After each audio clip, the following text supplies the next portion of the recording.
मैं व्याकरण का अध्ययन कर पाई, इसके लिए सर्वप्रथम मैं ईश्वर का धन्यवाद करूंगी कि उन्होंने मुझे ऐसी बुद्धि और शरीर प्रदान किया कि मैं व्याकरण का अध्ययन निर्बाध रूप से कर पाऊँ। तदनंतर मैं सभी ऋषि मुनियों का भी स्मरण करना चाहूँगी कि जिन्होंने हम जैसे अल्पज्य मनुष्यों के लिए ऐसी विद्या प्रदान की। और महर्षि स्वामी दयानंद सरस्वती जी को मैं विशेष रूप से स्मरण करना चाहूँगी कि जिनकी वजह से आज स्त्रियाँ सभी विद्याएं पढ़ पा रही है और अपनी उन्नति की चरम सीमा पर पहुँची हुई है। और जिन भी गुरुजनों के माध्यम से हमारे आचार्य जी को विद्या प्राप्त हुई, उन सभी गुरुजनों को भी मैं हार्दिक प्रणाम करना चाहूँगी कि उन्होंने हमारे आचार्य जी को विद्या प्राप्त करवाई। और आचार्य जी का भी मैं बहुत धन्यवाद करना चाहूँगी कि उन्होंने मुझे व्याकरण अध्ययन करवाया। एक उदाहरण के माध्यम से मैं बताना चाहूँगी कि आचार्य जी का परिश्रम कितना है। आचार्य जी जितने भी रुग्णावस्था में हो, लेकिन उन्होंने कभी भी हमारे अध्ययन में बाधा नहीं आने दी। एक दिन भी उन्होंने पाठ में अवकाश नहीं दिया। एक बार वैसे तो आचार्य जी प्रचार प्रसार में नहीं जाते हैं, उनकी रुचि अध्ययन और अध्यापन में है, लेकिन फिर भी एक बार शिविर करवाने के लिए गए थे राजकोट आदि में 15 दिन। तो शिविर में से भी समय निकाल करके हम महाभाष्य की कक्षा को पढ़ाते थे, अर्थात शिविर के समय भी उन्होंने हमारे अध्ययन में अवकाश नहीं दिया। तो उनके इसी अथक परिश्रम के कारण मैं व्याकरण का अध्ययन पूरा कर पाई हूँ। और इतना ही नहीं, जो अन्य संस्थाओं में या फिर विद्यालयों में सीखने को नहीं मिलता, वह इस गुरुकुल में सिखाया जाता है। तो क्या सिखाया जाता है इस गुरुकुल में? योगः कर्मसु कौशलम। योग सिखाया जाता है कि प्रत्येक क्रिया को हमें कैसे उत्तम से उत्तम रीति से करना। झाड़ू लगाने की छोटी का पर्याय हो, चाहे कितना भी बड़ा काम हो, उस काम को उत्तम से उत्तम रीति से करना। बड़ों के सामने कैसे बैठना, कैसी भाषा बोलना, कितनी ध्वनि से बोलना, कम से कम शब्दों में अपनी अभिव्यक्ति प्रस्तुत करना, प्रत्येक छात्रों का उच्चारण शुद्ध करवाना आदि सभी क्रियाएं आचार्य जी हमारे साथ रह के करवाती है। हम बहुत सारे विद्वानों को देखते हैं कि महाभाष्य पूरा हो जाता है, पूरा व्याकरण पढ़ लेते हैं, लेकिन उनका उच्चारण शुद्ध नहीं हो पाता। लेकिन इस गुरुकुल में प्रत्येक छात्राओं के उच्चारण पर विशेष रूप से ध्यान दिया जाता है कि उनका उच्चारण शुद्ध हो। और आचार्य जी 24 घंटे हमारे साथ रह के हमारे साथ दिनचर्या में चलते हैं।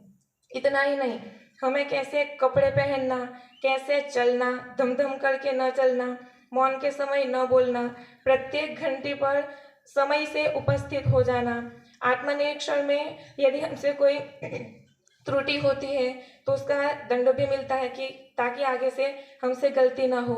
हमारी शारीरिक उन्नति के लिए हमसे व्यायाम करवाया जाता है, लाठी, कराटे, भाले, तलवार आदि सब सिखाए जाते हैं। मानसिक उन्नति के लिए आचार्य जी प्रत्येक रात्रि को आत्मनिरीक्षण में हमें प्रेरणा देती है कि मन यदि चंगा तो कठोटी में भी गंगा है।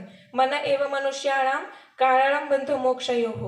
मन के हारे हार है, मन के जीते जीत।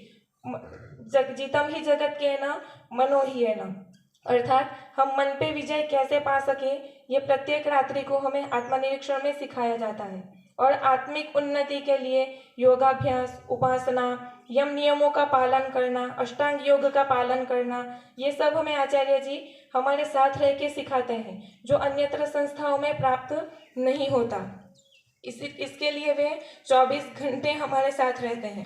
अन्य गुरुकुलों में भी पढ़ाते हैं आचार्य, लेकिन जैसे हमारे आचार्य जी हमारे साथ 24 घंटे रह करके हमारी गलतियां देखते हैं, उसका सुधार कैसे करना वो भी बताते हैं।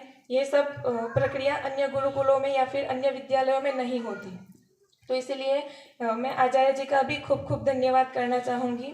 और आर्यवन विकास फार्म ट्रस्ट के सभी ट्रस्टी महानुभावों का भी मैं हृदय से धन्यवाद करना चाहूँगी कि उन्होंने आज तक हमें एक भी चीज़ की कमी नहीं होने दी। उत्तम से उत्तम चीज़ हमें ला कर दी है। और ऐसा नहीं कि हमें कोई चीज़ मांगनी पड़ी हो, हमारे मांगने से पहले ही रश्मि माता जी और विमला माता जी पाकशाला से लेकर के भांडागार तक गुरुकुल में कपड़े की आवश्यकता है, पात्रों की आवश्यकता है, सब्जी की आवश्यकता है, बाजार में से किसी भी वस्तु की आवश्यकता हो तो हमें बाहर जाने की आवश्यकता नहीं है। 2 माताएं हैं और 2 पिताजी हैं, भाईलाल पिताजी और जशवंत पिताजी। वो चारों मिलकर के सभी ट्रस्टियों के एक प्रतिनिधि के रूप में इस पूरे गुरुकुल की सेवा कर रहे हैं। तो इसीलिए मैं सभी आर्यवन विकास फार्म ट्रस्ट के ट्रस्टीगणों का भी हृदय से धन्यवाद करती हूँ कि उन्होंने हमारी इतनी व्यवस्था की ताकि हमारे अध्ययन में बाधा ना हो।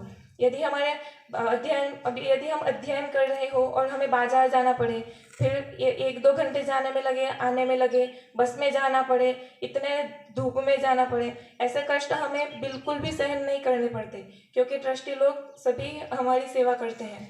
तो इसलिए सभी ट्रस्टी महानुभावों का भी मैं धन्यवाद करना चाहूँगी और मैं मेरे माता पिता का भी धन्यवाद करना चाहूँगी कि उन्होंने मुझे इस गुरुकुल में आने की अनुमति प्रदान की और मेरा अध्ययन निर्बाध रूप से हो सके, इसमें पूर्ण सहयोग किया। अतः मैं माता पिता का भी धन्यवाद करना चाहूँगी और एक बार फिर से इस गुरुकुल का मैं धन्यवाद करना चाहूँगी कि इस गुरुकुल की वजह से, आचार्य श्री की वजह से ही आज मैं जितनी उन्नति कर पाई हूँ उतनी कर पाई हूँ। ओम शांति।